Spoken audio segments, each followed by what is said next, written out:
408 visa is COVID visa.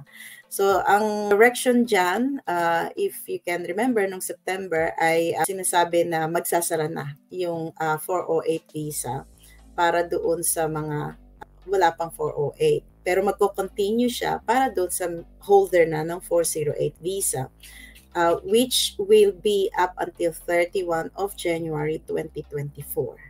From 31 of January 2024, totally wala na. Pero simula nung September, ang pwede lang to 31 of January, ang pwede lang mag-apply ay yung holder na ng 408. Hindi pwede yung iba.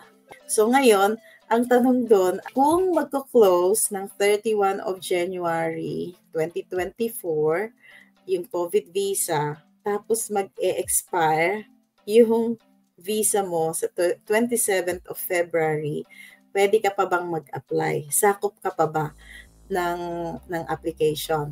Well, yes, no? As long as it's within 28 days.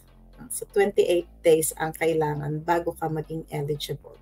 So, kung mag-expire ng 27, 31, di pasok ka sa 28 days. So, pwede ka pang mag-apply ng 408. Habol ka doon, no? Yun ang kagandahan naman nun, bago sila mag-close. At least, alam mo kung pwede ka or hindi. Kung hindi, gawan mo ng ibang paraan o kumuha ng ibang pwedeng visa na pwedeng gawin.